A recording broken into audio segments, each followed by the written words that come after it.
Plaisir de vous retrouver, mesdames et messieurs, dans cette émission Les Grandes Gueules sur Radio Espace.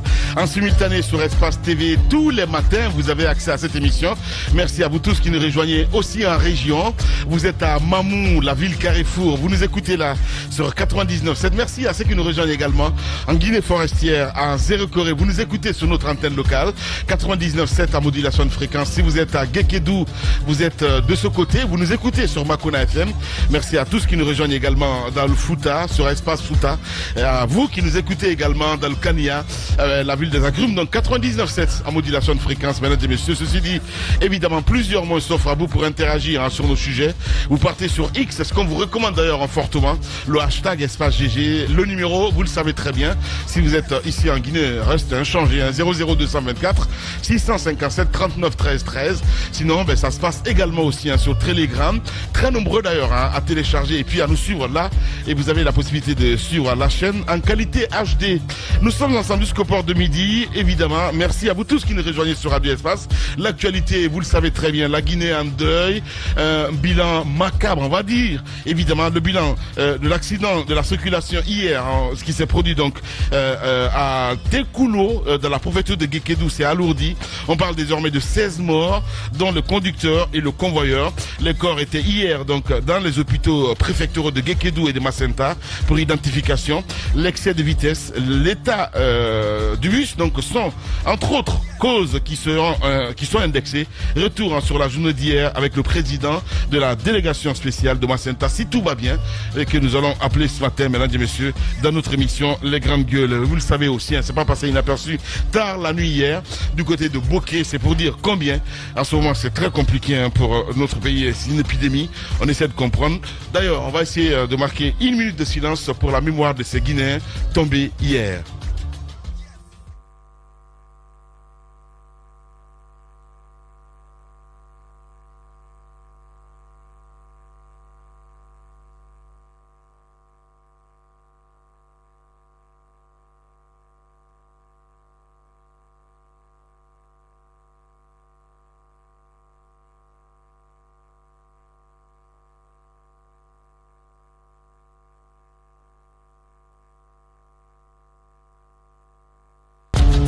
Encore une fois, merci de nous rejoindre dans cette émission Les Grandes Gueules avec vous, Jacques Léoua.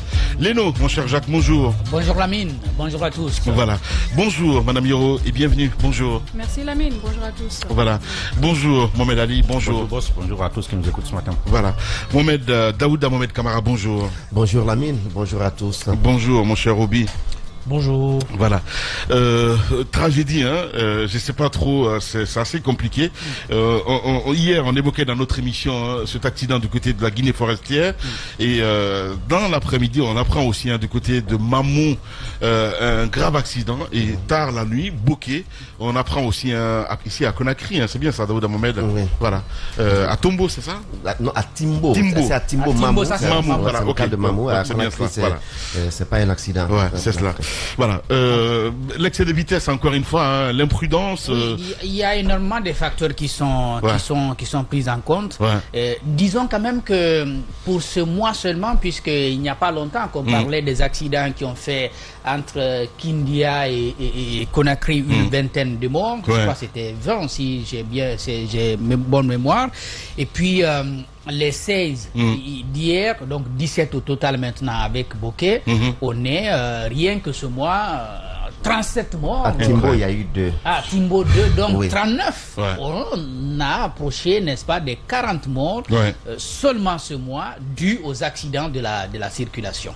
Alors, il y a plusieurs facteurs, on le dit souvent, il y a l'excès de vitesse, donc là, c'est le chauffeur qui est engagé directement, mais il y a également l'état de nos routes et puis l'état de nos engins que nous utilisons pour n'est-ce pas, nous déplacer.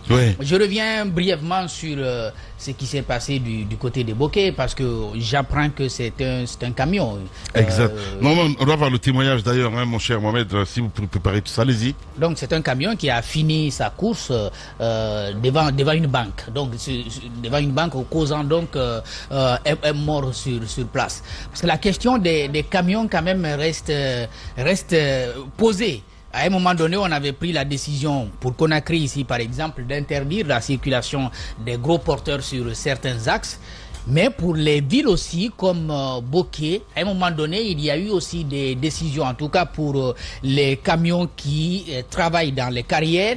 On a fait des corridors pour éviter que les camions ne traversent, n'est-ce pas, la ville. Non seulement c'est polluant, mais en plus de cela, il y a des risques énormes parce que la ville est remplie. Je ne comprends pas aujourd'hui que ces camions-là qui sont plutôt dans les mines ne prennent pas ces corridors qui existent, donc qui vont directement des centres d'exploitation, des lieux d'exploitation de nos mines, et même d'autres carrières, des gisements de sable si c'est le cas, ou bien du granit, les prendre directement pour les conduire, n'est-ce pas, à des endroits bien précis et qui n'engagent pas assez la responsabilité, ou disons qui n'exposent pas assez les citoyens au danger qu'ils représentent enfin. Je le dis parce que les décisions ou bien les communiqués qui ont été faits par le ministère de la Sécurité n'ont pas été suivis d'actes jusqu'aujourd'hui. Pour le cas de Guékédou, on pourra y revenir encore davantage. Je le disais hier, les bus comptent énormément de passagers. C'est 60, ça c'est au bas mot qu'on a à l'intérieur. Et puis sur l'axe, on essaie quand même de filer. Il faut quand même le dire clairement parce que je l'ai constaté personnellement. Lorsque les conducteurs, là, pour la plupart des jeunes qui sont dans la trentaine, qui prennent le volant, donc ils sont nombreux, qu'ils partent de Nzérékoré, ils se, c'est pas comment on va le dire, c'est le défi. Ouais, c'est ça. En fait, ils se dopent. Voilà. Ils se dopent. Moi, je me souviens, j'ai rencontré. Qui va rentrer? Qui va arriver à Conakry en premier? Exact, ouais. Qui va arriver à Conakry en premier? Il y a donc ce défi-là qu'on se lance. Et après, on se met vraiment à filer, mais beaucoup parfois. Et la route quand même de Massanta à Guékédou, pour l'instant, c'est l'une des meilleures voies, en tout cas bien faites, de notre pays. C'est large, mais il y a quand même des virages. Donc si vous ne prenez pas en compte l'existence de ces virages, et que vous filez à un certain moment, et surtout que, évidemment, le véhicule qui vous transporte peut aussi avoir ses faiblesses, notamment les pneus qui ne peuvent pas être en bon état, ou alors beaucoup d'autres facteurs qui peuvent, n'est-ce pas, vous exposer à un danger véritable. Il va falloir que du côté du syndicat des transporteurs, qu'il y ait un véritable travail de sensibilisation en direction de nos conducteurs pour éviter justement de commettre, n'est-ce pas, ce type d'accident, et qui, avec beaucoup de drames quand même. Pour l'instant, on nous dit que c'est 16 morts, mais je crains que le bilan ne puisse s'alourdir. Je ne le souhaite pas. Les dernières informations que j'ai ce matin, c'est qu'il y a des blessés graves du côté de Massanta qu'on ne peut pas prendre en charge là-bas, mais il est difficile aussi de les mettre dans un véhicule, même si c'est une ambulance, faire le trajet de, c'est pas combien, d'un millier quand même de kilomètres pour venir, n'est-ce pas, ici à Conakry.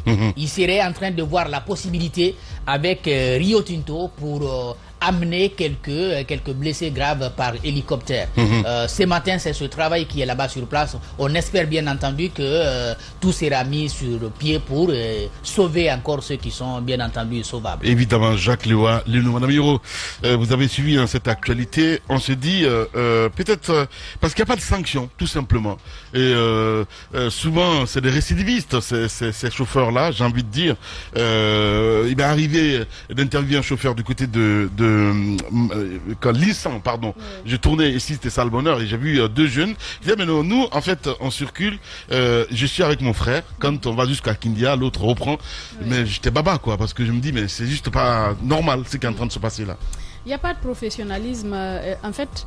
Quand je pense à toutes les conditions, à tout ce qui peut entrer en jeu dans le cadre de la circulation, vous parlez de sanctions, quelquefois je ne peux pas, ça ne peut pas s'encourager mais ça pousse les citoyens parfois à commettre eux-mêmes des crimes ou des délits. Pourquoi? Parce que les autorités ne jouent pas pleinement leur rôle. Vous voyez ce qui se passe le plus souvent. Vous avez des gens qui renversent, pas plus tard qu'il y a 3 jours, on m'expliquait une situation où des hommes en uniforme ont renversé un citoyen qui partait travailler, un citoyen sur la moto, mais la famille a eu peur d'aller au-delà, de pouvoir se confier.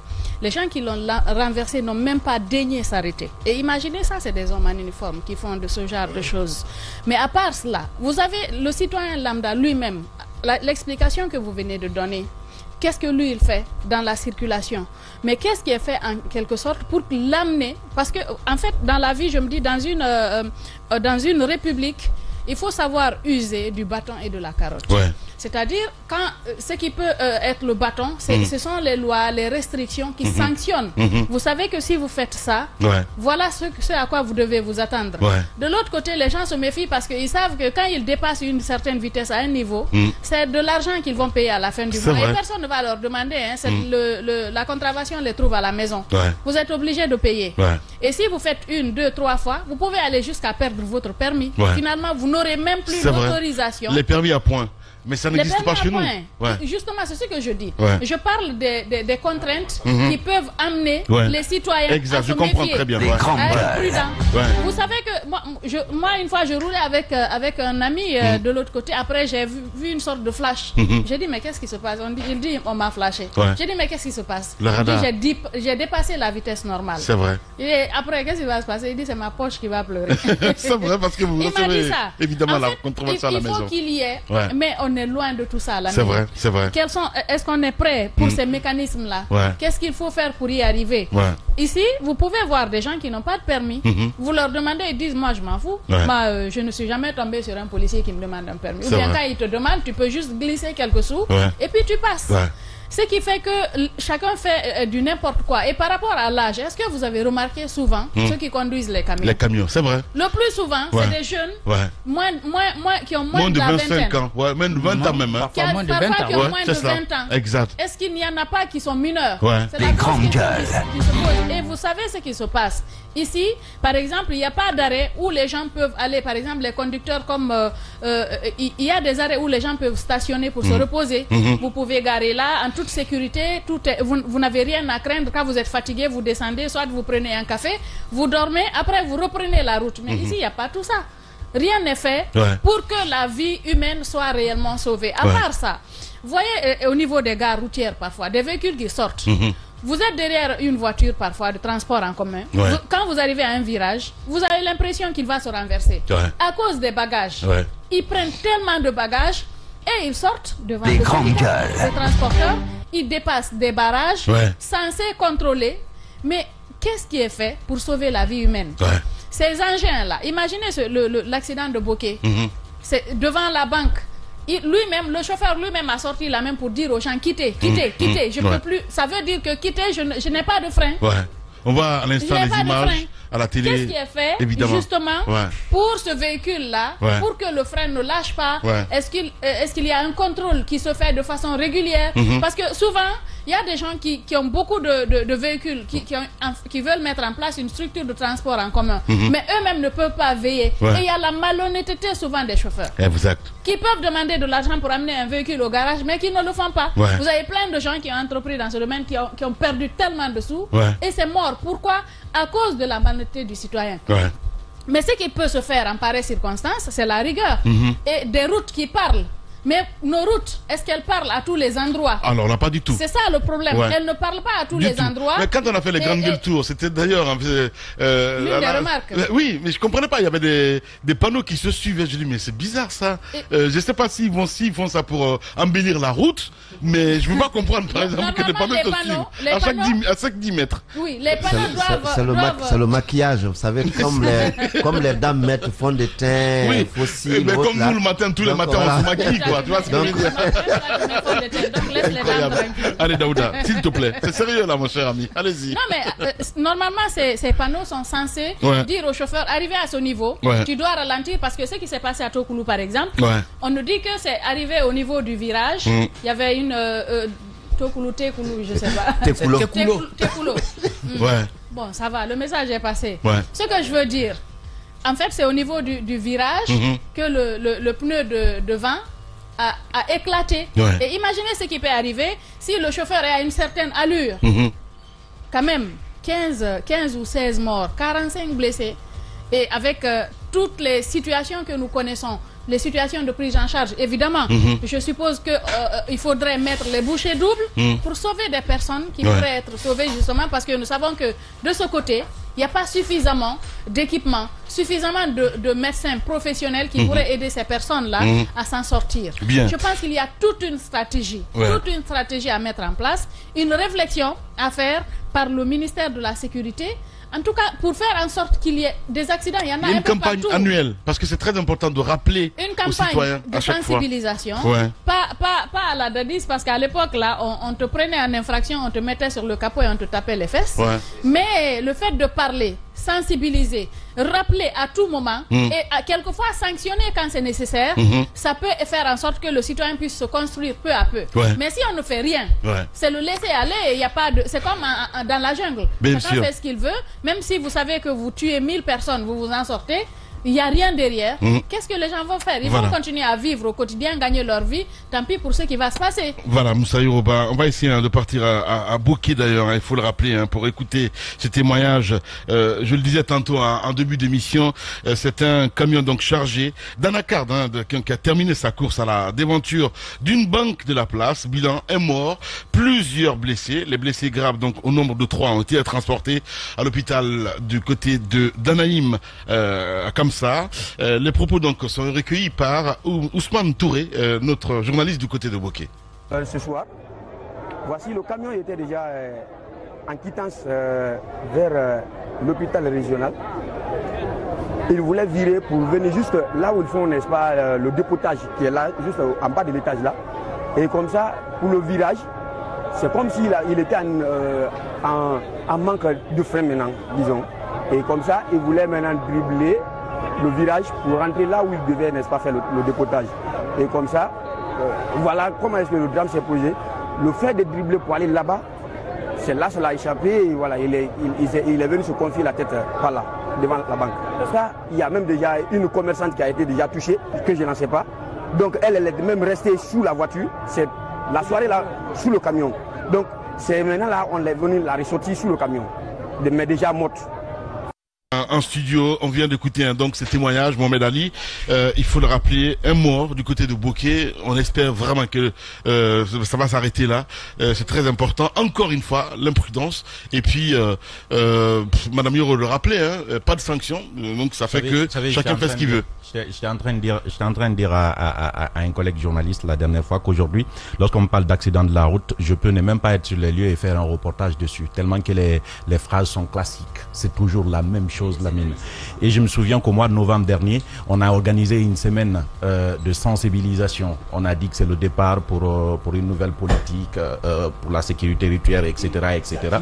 Oui, à Kindia. Ouais. Les gens ont débloqué de l'argent, ils ont fait des t-shirts et des casquettes, ils sont allés dans des hôtels. Ouais. Le séminaire a été répondu par cet accident. Exactement. Je suis en train de dire. Après, ils ont diffusé des images. Mais pourquoi tu rigoles avec ça quand même? Mais pourquoi? Allez, pourquoi tu rigoles avec ça? Il a rappelé quelque chose. Tu veux m'interdire de rire maintenant? Bien, attendez, on parle de choses graves là quand même. Toi, t'es maléfique, toi. Pourquoi tu pleures pas alors? Allez-y. Et c'est toujours la même chose, on blâme toujours ces pauvres chauffeurs. À un moment donné, moi j'ai envie. Les grandes gueules. En fait, ces chauffeurs, je dis pas qu'ils ne sont pas responsables, mais les vrais responsables, les vrais coupables sont ceux qui sont en train de décider. Ouais. Ces morts-là, ceux qui sont dans le secteur, eh ben, ils doivent se les reprocher en première position. Rien à voir avec un chauffeur qui prend plus de bagages ou un passager qui demande à l'autre de se pousser et s'asseoir à son côté. Ouais. Pour moi, à un moment donné, il faut qu'on arrête. Ouais. Lamine, quand vous vous arrêtez à la porte ici, un accident peut se passer devant vous. Mais tous les jours. Vous venez, vous interrogez 10 personnes, vous aurez 10 histoires différentes. Ouais. Les 10 histoires différentes, chacun responsabilisera quelqu'un d'autre. Non, c'est un passager qui était mal assis et qui a donc bloqué le chauffeur et puis il n'a pas pu appuyer sur le frein. Non, c'est le chauffeur qui n'avait pas très bien dormi et puis ils ont fait un accident. Non, c'est un gars qui était en train de traverser et il n'a pas fait. Donc, je voudrais dire que quand un accident se produit, eh ben, chacun a sa version. Quel que soit ce qu'on écoute, chacun a sa version. Pour avoir une version et une solution, qu'est-ce qu'il faut faire? Il faudrait que les autorités compétentes, c'est-à-dire que les services de sécurité fassent des investigations, l'ami, pour savoir qu'est-ce qui s'est passé réellement. Vous voyez, autrement, il n'y a pas de sanctions, en fait. Donc ça... Avant même les sanctions, l'ami.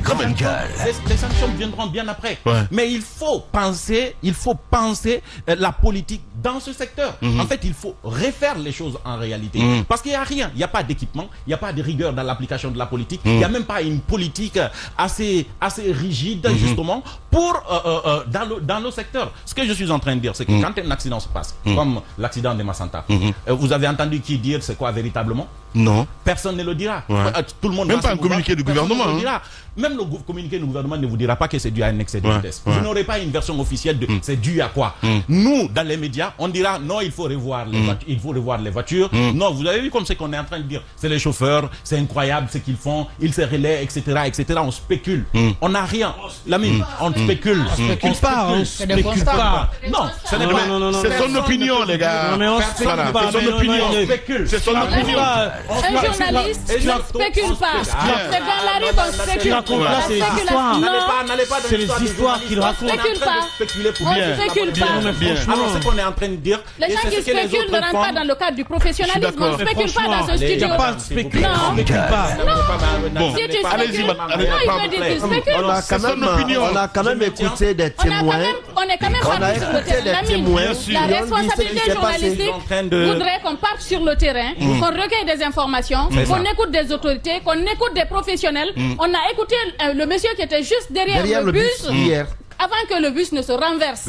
C'est ça, aller sur le terrain, recueillir les informations. Maintenant, s'asseoir dans le quartier là-bas, dire que quelque chose s'est passé de l'autre côté, tu n'as recueilli aucune information, c'est ça la spéculation. Je ne suis pas d'accord.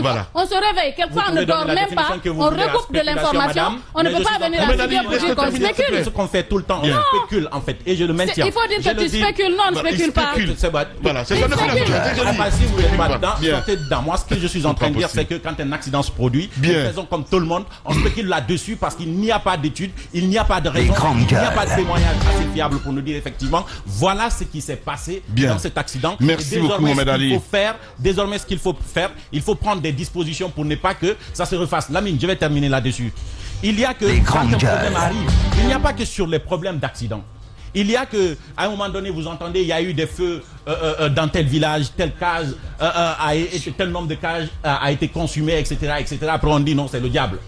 Quand un problème se pose, il y a toujours une explication. Demandez aux bonnes personnes. Interrogez ceux qui peuvent vous donner des explications. Et à partir de là, vous prenez des... Non, mais pour les accidents, pour les accidents, merci beaucoup, Mohamed Ali. Ce ne sont pas des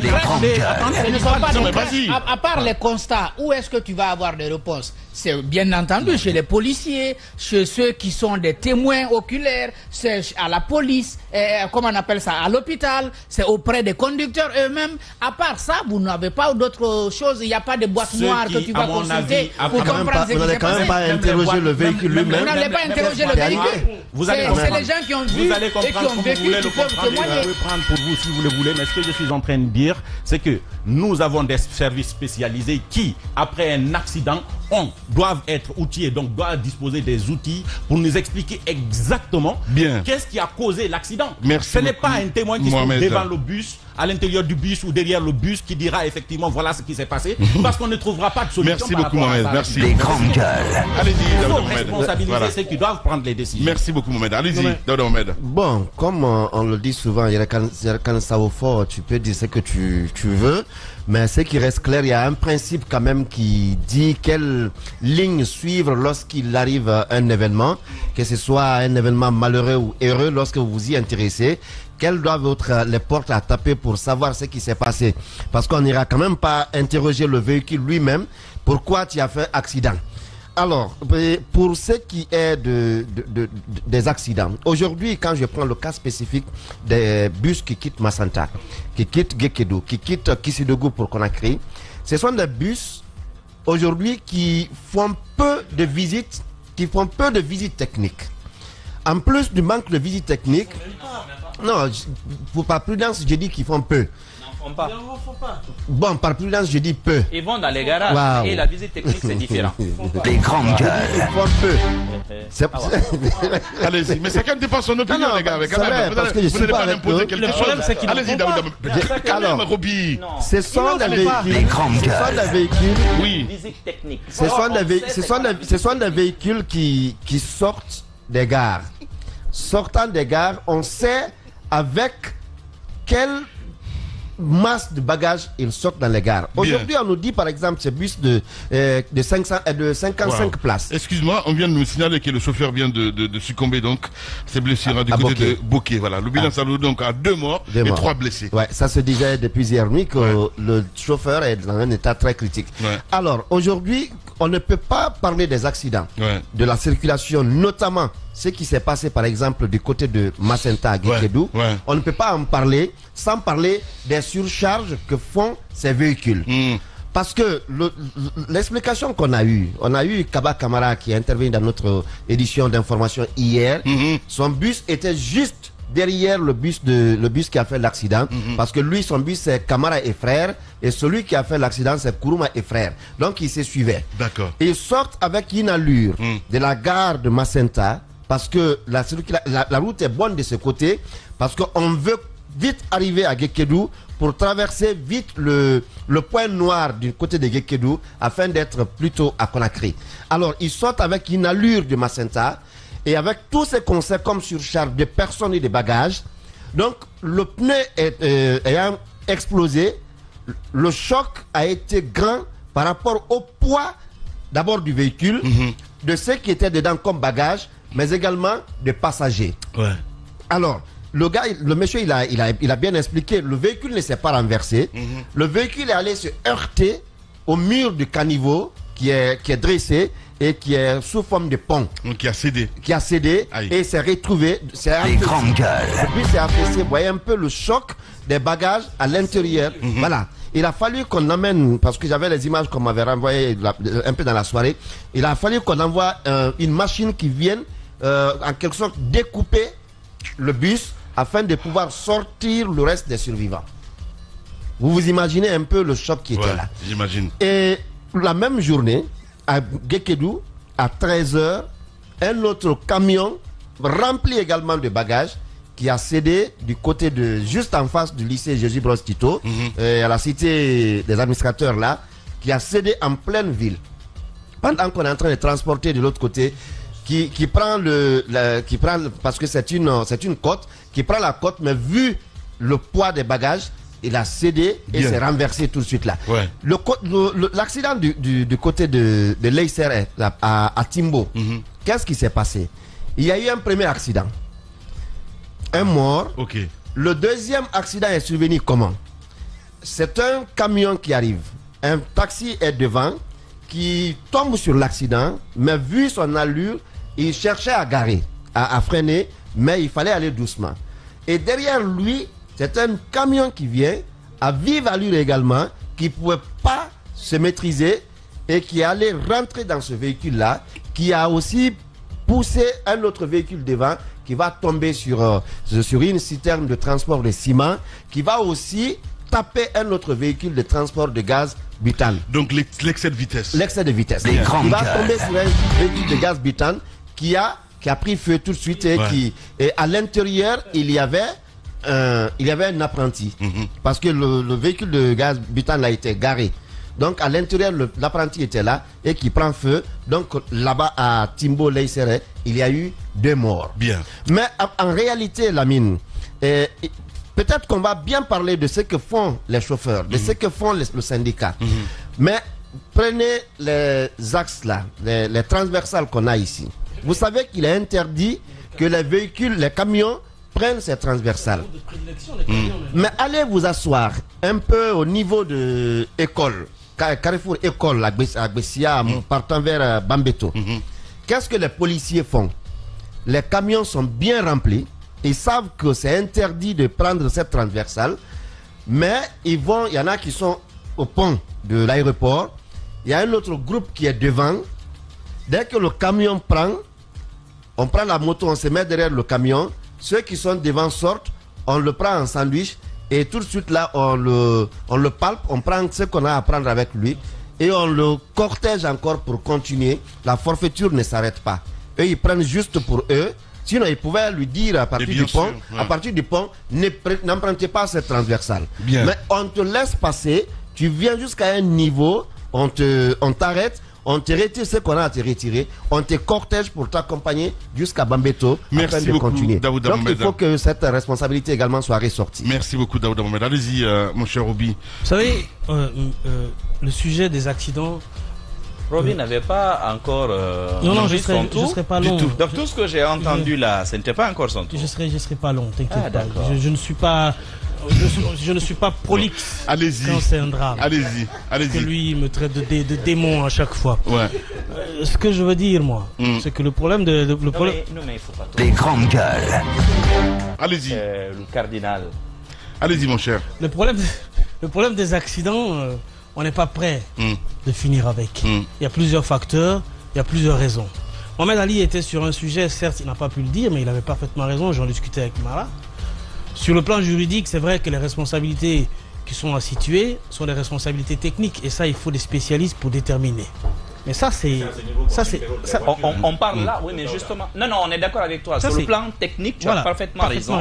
Nous ne pouvons que spéculer parce que normalement, c'est un constat qui doit nous donner les vraies causes. Mais ces constats-là, est-ce que notre police est équipée? Généralement, le policier il vient, il s'arrête, il écoute les témoignages comme nous, journalistes, nous faisons. Après, il dit, il y a eu, comment on appelle ça, excès de vitesse, ou il y a eu ceci, cela. Normalement, quelqu'un peut même l'assigner. Mais ce n'est pas cela de la spéculation. Mais techniquement, non, ce qu'on veut te dire, je suis d'accord avec vous sur le point où, à partir du moment où ils rendent leur rapport, c'est ce rapport-là qui est le socle de notre information. Voilà. Je suis d'accord avec vous là-dessus. Mais de manière intrinsèque, c'est que ce rapport, généralement en Guinée, est vraiment contestable parce qu'il n'a pas tort de le dire.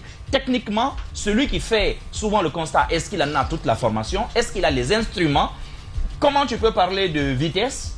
Tu n'as pas de radar. Il n'y a pas de radar, on n'a pas... Mais vous voyez, il y a tout un tas de paramètres normalement à mettre en place. C'est pour cela que j'ai dit qu'en réalité, fondamentalement, ils sont pas opposés, mais c'est une question de strate en fait. Mais vous avez raison, lorsque la première autorité qualifiée rend son rapport, le journaliste que je suis, c'est ma première source d'information. Mais dans notre cas, il est important parfois d'aller au-delà du rapport parce qu'on n'est pas aussi à l'abri, même dans les témoignages. Un chauffeur qui est derrière, c'est son ami qui a fait l'accident, ne nous dira pas peut-être forcément ce qu'il a vu. Donc il y a toujours des risques de manipulation de l'information. Donc d'où, à mon avis, l'exigence qu'on devrait avoir en matière de recoupement en pareil cas. Quand il s'agit des sinistres, normalement, Jacques l'a dit, ce sont les hôpitaux, c'est la police, c'est les rapports de police, ce sont les autorités du département ou de la préfecture indiquées en la matière et puis qui donnent les bilans et ces bilans-là ont un caractère officiel. Voilà. Bien dit. Allez-y, mon cher Roby. Bon, je peux continuer maintenant. Hein? Oui. D'accord. Alors, je vais continuer. Non, mais ce que je voulais dire, moi, c'est que on n'est pas prêt d'en finir avec parce que les plusieurs facteurs nous amènent à cela. Et on ne résout pas le problème. Le problème de fond est là. Il faut que les véhicules soient soumis à des visites techniques. Des contrôles techniques. Obligatoire. Mais il n'y en a pas, mon cher Roby. C'est ce que je dis. Mais non, il faut des pistes de solutions. Il y en a. Ah bon? La campagne doit commencer, elle est obligatoire. Mais attention, la campagne va même commencer. Mais pour les camions, il y en a maintenant. Il y en a maintenant. Pour les camions, moi j'ai vu pour les voitures. Il y a un grandes gueules. Non, c'est les voitures. À Nongo, c'est les voitures. Nongo, c'est les voitures. On va visiter les camions. Pas de camions là-bas. Nongo, c'est les voitures. Non, je crois pas. Allez-y, Roby. J'ai fait ma visite technique là-bas, j'ai pas vu de camion. Ce que je veux dire, moi, c'est qu'il faut les soumettre à des visites techniques obligatoires. Deuxièmement, il faut qu'on soit rigoureux dans l'octroi des permis de conduire. Ça, c'est un facteur très important. Et aussi, il faut pas oublier le fait que l'indélicatesse des chauffeurs qui fait que quand il y a un véhicule le long de la route, vous remarquez qu'il y a des véhicules qui tombent en panne. Vous savez déjà l'état dans lequel nos véhicules sont. Vous avez un véhicule qui circule, c'est la porte arrière gauche qui se détache, qui tombe et il est en circuit. Enfin, les pièces se détachent, ça tombe et ça fait des débris de fer sur le goudron. Ça, c'est des facteurs qui font que les pneus peuvent crever. Parce que quand il y a un véhicule qui marche sur un débris de fer, le pneu creve. Donc ça veut dire quoi? ça veut dire qu'il faut aussi que les chauffeurs soient responsabilisés au niveau de l'équipement de leur véhicule. Ils sont rapides à aller acheter des pneus vétustes de 150, 200 000, et à les monter sur les véhicules. Et les pneus-là ne sont ni adaptés au véhicule, ni prêts pour la quantité des bagages qu'ils mettent dans le véhicule. Comment voulez-vous que le pneu n'explose pas? Ça explose en longueur de journée. Vous voyez les camions avec des conteneurs, avec des pneus qui explosent en longueur de journée, ici à Conakry et partout. Ça cause des dégâts. Donc, à mon avis, les responsabilités sont à situer partout. Tout le monde est responsable à tous les niveaux. La conscience du chauffeur, la conscience de l'État qui ne crée pas les conditions. L'État surtout, mon cher ami. Les chauffeurs aussi. Oui, les chauffeurs aussi. On ne va pas tout balancer sur l'État. Non, tu comprends pas ce que je veux dire. Quand je dis l'État surtout, mon cher ami, Obi, c'est parce que s'il y a... Ton véhicule se porte bien ou pas? Excuse-moi. Non. On va s'entendre. Je te pose d'abord la question. Je ne sais pas, j'ai un chauffeur, mon cher ami. Je ne m'occupe pas de ça. Oui, mais ton chauffeur... On va s'entendre, mon cher ami. Ton chauffeur pose-lui la question si ton véhicule se porte bien. Il va dire qu'il se porte bien parce qu'il prend soin.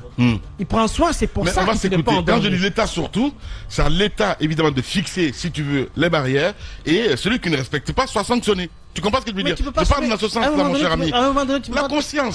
La conscience.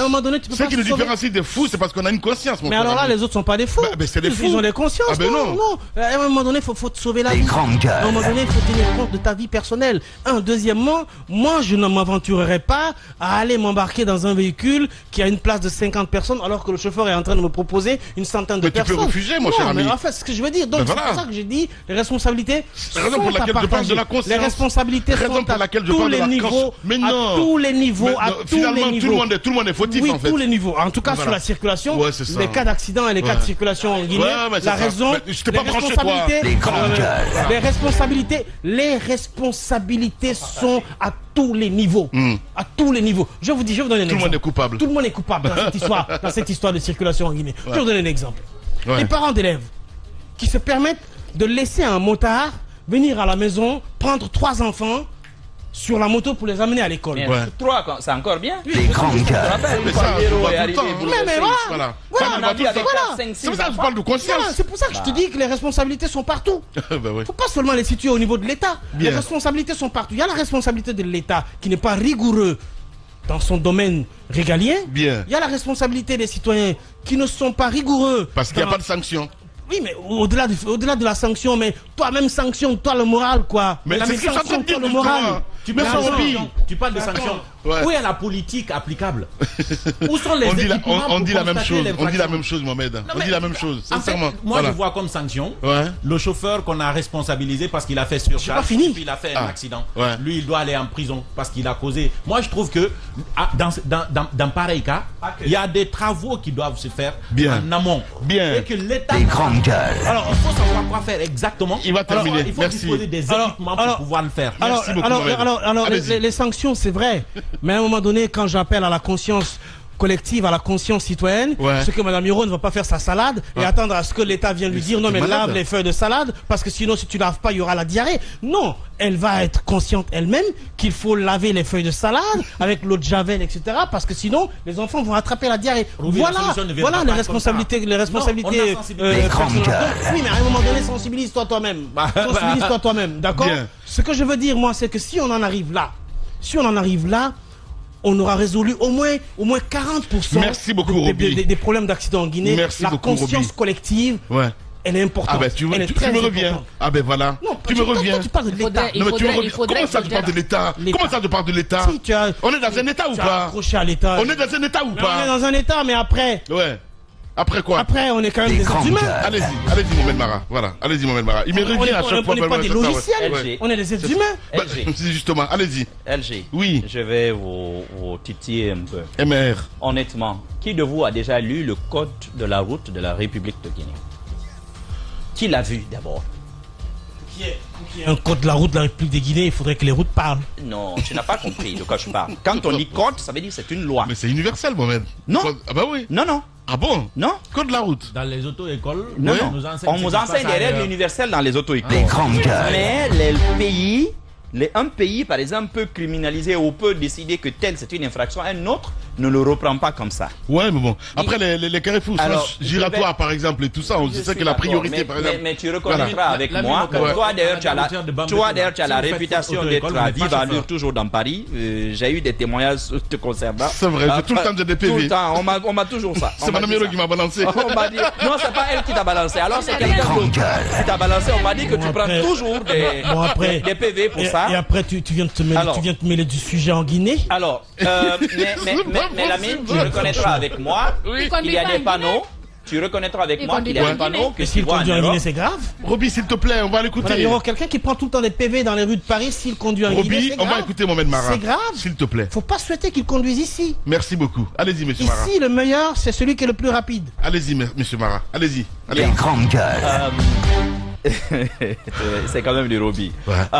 Je vous demandais si vous aviez déjà vu le code de la route de la Guinée.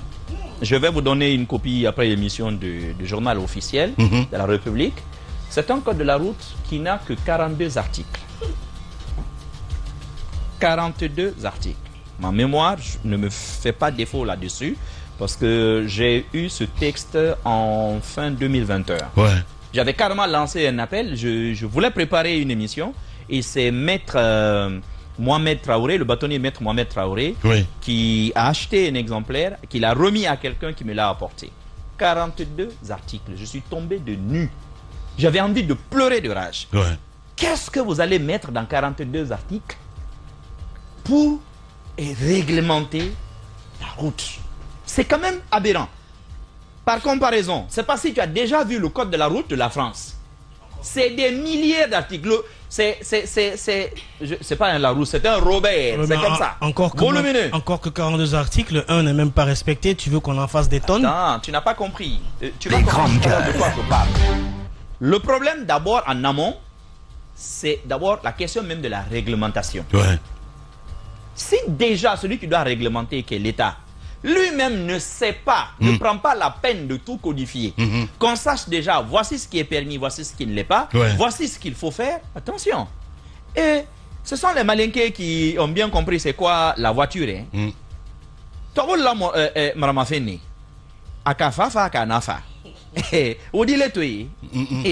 tu vois, non? Les Blancs ont créé ça, mais il a tué son père blanc, il a tué sa maman blanche. Toi, noir, tu prends ça et puis tu ne regardes pas le mode de fonctionnement. Tu n'apprends pas les règles de conduite. C'est quand même stupide. Ouais. Le code de la route, c'est hyper important. Je pense d'abord qu'il y a un souci avec la réglementation. Tu l'as dit tout à l'heure, subrepticement, les routes même sont muettes. Maintenant, il y a un effort, on commence à marquer un peu les routes. Encore faudrait-il d'ailleurs que ceux qui marquent ça, que les peintures là puissent tenir. Mais on commence, il y a un effort. Il y a un effort, il faut saluer. Et depuis Aboubacar Silla, Aboubacar Silla, il était au transport. Ministre des Transports, c'est lui qui a commencé et le CNRD est venu emboîter le pas. Il faut quand même saluer cela. Il y a encore 10 ans, on n'avait même pas de feu rouge dans tout Conakry. Il faut saluer cela. Deuxièmement, vous l'avez dit, c'est l'état des véhicules. La visite technique, j'ai entendu la dernière fois les prix et fixé officiellement.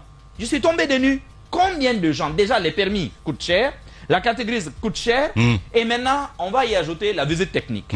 Avec des véhicules qui coûtent de plus en plus cher, alors que c'est même souvent des épaves qui arrivent. Ouais. Comment voulez-vous que le citoyen lambda le fait? Les gens vont vivre dans la fraude. C'est pas très raisonnable. Ouais. Donc il y a ce problème de l'état même des véhicules. Il y a la condition des routes. Qu'on le reconnaisse ou pas, la condition des routes c'est pas que la signalisation, mais les routes à l'intérieur du pays. Beaucoup sont accidentogènes pour une raison très simple. Ouais. Les routes sont mal faites. Sinon, parfois, elles ne sont pas faites du tout. Les Cette question, gueules. elle est là. Et puis, une question essentielle, j'ai commencé par là, la question de la formation. Roby, je vais vous poser une question. Combien de conducteurs en Guinée, parmi ces gens que tu vois là sur les routes, se disent annuellement, je m'en vais voir un ophtalmologiste pour simplement contrôler ma vue? Qui dit conduite dit d'abord vision. Évidemment. Lamine, quand j'ai voulu prendre mon permis biométrique, on a failli me récaler pour ça. On m'a dit, monsieur Mara, vous n'avez pas, parce que j'avais enlevé mes lunettes, vous n'avez pas corrigé vos lunettes, allez d'abord corriger. Il faut corriger. C'est le minimum. Vous n'avez pas le minimum, mais combien de fois c'est pas fait?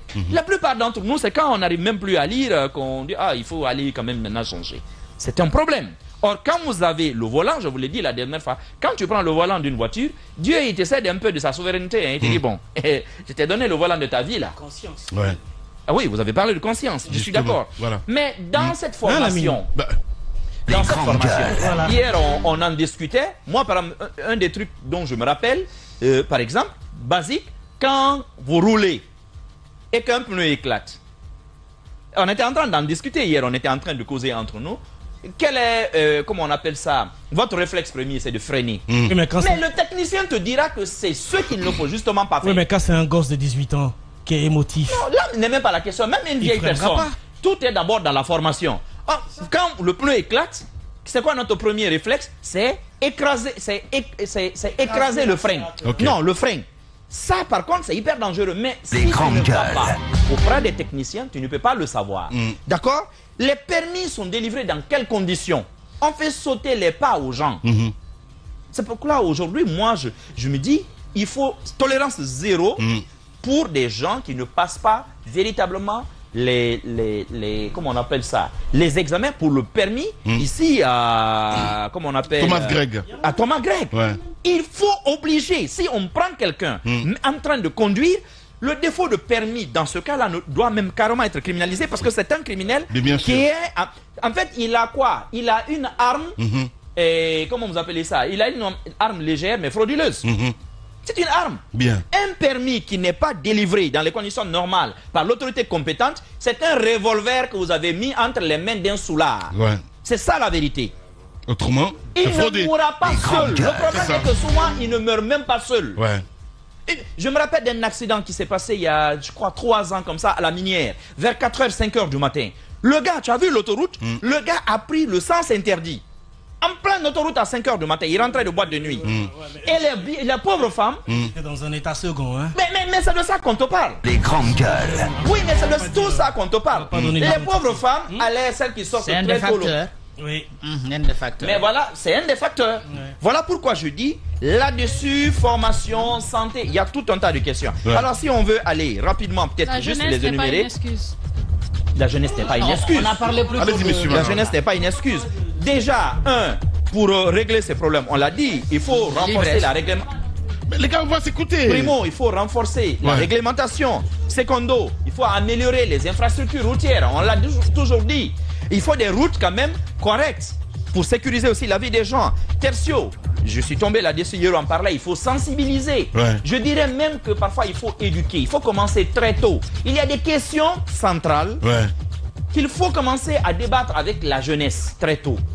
N'attendez pas plus tard. Pour preuve, les gens ont leur permis de conduire à quel âge? À 18 ans. Dans d'autres pays, plus tôt encore, à 16 ans. 16 ans, ouais. Donc, il faut nécessairement qu'il y ait une éducation au comportement du conducteur.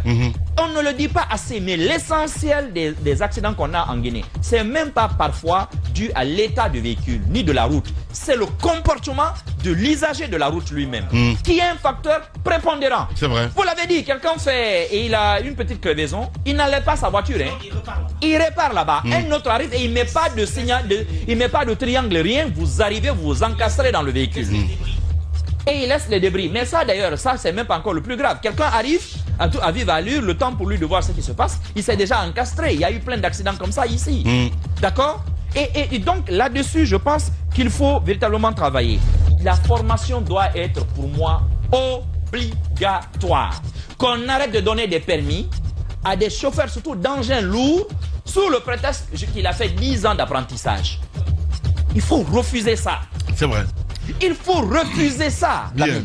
À l'intérieur du pays, la plupart de ces routiers qu'on appelle encore camionneurs, ce sont des gens qui ont appris sur le tas. C'est vrai, ils n'ont même pas fait l'auto-école en fait. Justement. Il y a des, même ici à Espace, il y a des chauffeurs comme ça qui connaissent pas du tout la code. Ah ouais, mais ça c'est ta faute. C'est pas de ma faute. Moi je suis pas le directeur de l'opération, monsieur. D'accord, tu as pris une balle. de la route. Je suis désolé. Regarde. Allez, on va revenir à 10h, mesdames et messieurs, pour continuer l'émission évidemment. Avec vous, vous restez avec nous sur Espace, on revient à 10h. Vous nous rejoignez dans la deuxième deuxième partie de cette émission. Merci de votre fidélité. Dans un instant, on va s'y intéresser évidemment. On parle mines ce matin dans cette émission Les Grandes Gueules. Du côté de CBG, l'ancien ministre des Mines, Magashouba, serait-il le préféré du palais? Mohamed V, on essaie de comprendre ce matin. Évidemment, les chroniqueurs se sont intéressés. On va revenir longuement évidemment sur cette actualité. Que dire DDG, voilà, avec ses essais, on essaye d'en savoir un peu plus ce matin avec nos chroniqueurs. On continue le débat avant d'en venir évidemment à cet autre sujet qui concerne Magashouba. Magashouba, donc, cette question ce matin, serait-il donc le préféré du palais? Vous étiez donc sur le cas de ces accidents à répétition, évidemment, les accidents endeuillent encore dans toutes les régions en Guinée. Oui, la mine, je rappelais qu'il fallait préconiser les solutions, parce que les causes sont connues de l'ordre essentiellement de 4. Je disais donc qu'il fallait penser à la question de la qualité de nos infrastructures. C'est bon de réglementer, mais l'État a d'abord un premier devoir, c'est offrir des infrastructures de qualité. Et ça à travers un maillage qui va couvrir l'ensemble du territoire national. Tout ne se fait pas forcément, tous ces accidents n'interviennent pas forcément sur la nationale. Et même sur la nationale, on connaît parfois la qualité de réalisation de certaines de nos routes. Et puis, j'ai parlé de l'amélioration aussi du renforcement de la réglementation en vigueur. Je pense très honnêtement que le code de la route est le symbole d'un niveau de médiocrité absolument affligeante au niveau à la fois du ministère de la Sécurité, mais aussi de nos services de législation. On ne peut pas avoir un code de la route quand même de 42 articles. C'est franchement n'importe quoi. Et puis, j'ai parlé de sensibilisation. Au niveau de développement. Une vie guinéenne n'est pas moins qu'une vie française. Oui, mais ce que je voulais tout simplement te dire, c'est que le code de la route de 42 articles dont tu parles très rapidement est adapté au niveau de développement non. Laisse le fil, on a notre invité des réseaux routiers. Au bout du fil. Allez-y, Mohamed, pourquoi? C'est une irresponsabilité institutionnelle. Mais c'est vrai ce que je dis. Non, c'est une irresponsabilité institutionnelle. Non, il faut sécuriser les vies. À partir du moment où on a décidé qu'on laisse les véhicules entrer, que le Guinéen aussi est dans l'ère du moderne et qu'il doit conduire... Il faut développer le réseau routier et puis l'adapter au code routier, c'est tout. Bien. Je l'ai dit avant. Allez-y. Voilà. Mohamed, nous allons partir sur le terrain d'où nous attend donc Mohamed Bintou Camara. Il est le président de la délégation spéciale de Macenta. Il est en direct ce matin chez les GG Jacques Léo Aleno. Les Grandes Gueules. Monsieur Camara, bonjour. Allô, monsieur Camara, bonjour. Bonjour, monsieur, vous allez bien? Oui, bienvenue à cette émission. Vous êtes le président de la délégation spéciale de Macenta. Et depuis hier, la ville est endeuillée avec cet accident qui est survenu à l'entrée de Guékédou. D'abord, revenons sur le bilan. Vous avez reçu combien de corps et combien de blessés à ce jour? Bon, par rapport au bilan de blessés et de morts, bon, pour le moment d'hier à 14 h de ce matin, nous avons d'abord enregistré 16 morts d'après les médecins qui nous ont déclaré, 42 blessés. Et dans les 16 morts, il y a 2 enfants, 5 femmes et le reste des hommes.